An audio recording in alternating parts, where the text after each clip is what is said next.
GCNlive.com. Bread and circus has gone awry. Mindless sports fans riot in L.A. What do you see in England? What do you see in South Africa? Rioting, people stabbing each other, people stampeding each other to get into the games.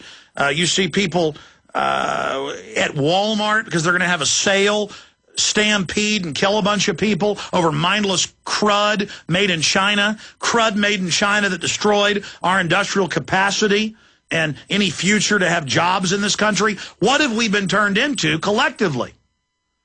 As humans, we've been dehumanized.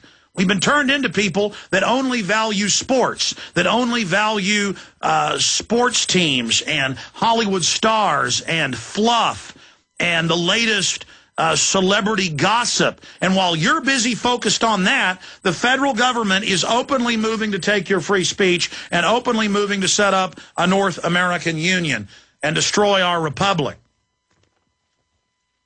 And I can think of no better illustration of that than this.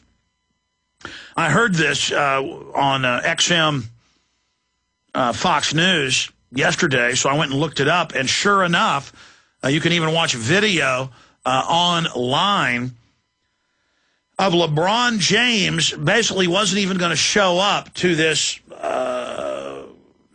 fan appreciation event in the city where he lives because he's reportedly going to leave the Cleveland Cavaliers and go to another team. And so it's reported that several thousand people, one press report says 2,000, one says 4,000. This article says 4,000 attended. And it says that LeBron James showed up 10 minutes before the event was over. It was a 2-hour event from 11 to 1. He showed up sometime past 12:40 when most people had already left. There was a stampede with some injuries, with people wanting to get in to see their God. They don't want private property. They don't want a Bill of Rights. They don't want a Constitution. They don't want dignity. They don't want their Second Amendment. They don't want to be able to raise their children as they see fit. They don't want that. They want bondage. Between 2,000 and 4,000 people show up and sit there like schmucks for almost 2 hours waiting for their sports god, and reportedly he got called by the team managers and told, you better get down here to this. You knew this was coming up. And the slobs gave this slob a trophy, and he left. Now, the point is, could you get 3,000 or 4,000 people to the city council of Cleveland to stop tyranny or stop the fact that the city's openly going bankrupt and is extremely corrupt? Could you get 3,000 Austinites down to the city hall to stop $2.6 billion in taxes over the next 3 years on our power and gas, a total carbon tax ripoff that the UN openly got passed locally because they couldn't get Congress to do it? They said, well, we got some idiots in Austin, let's rob them. Could you get 3,000 or 4,000 Austinites there for that? Could you get 3,000 people to call the FCC or to write letters to the FCC or to call radio stations and tell them to fight back, or to call ISPs and tell them to fight back against government censorship and surveillance of the internet?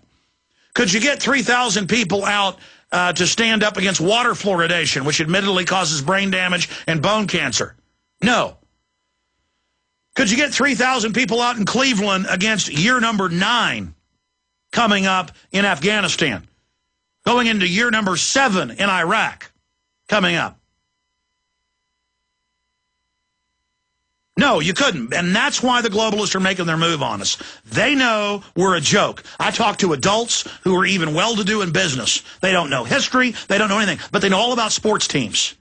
I talk to professors. They're dumber than the box of rocks. I talk to all these pseudo-intellectuals, and they know nothing about the world.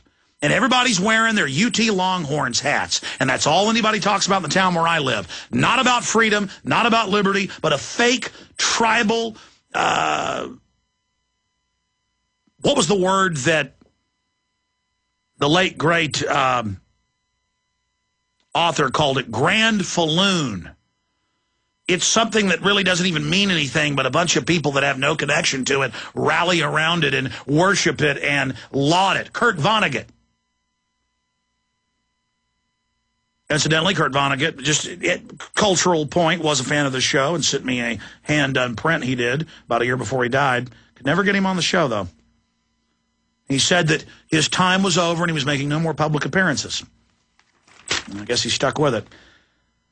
But you love all these grand falloons, things that don't matter, while all of your freedom is being robbed. In fact, we've got a great graphic up on Infowars.com on the front page that shows a bunch of guys sitting on their couch with beer and potato chips looking at a television set that has the World Cup on. And behind them's a giant picture window.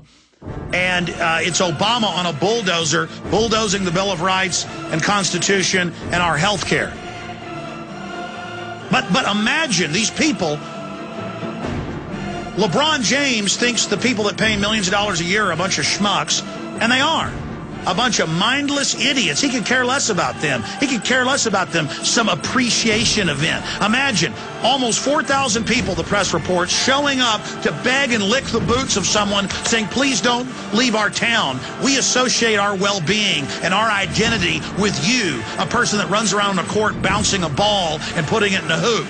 We don't have any identity of our own. Don't leave Cleveland. Oh, please. And they begged and cried, and parents taught their kids that this is your idol, not a inventor, not a trailblazer, not an explorer, not a patriot, but some guy bouncing a basketball. That's why we're slaves. BP analysis coming up.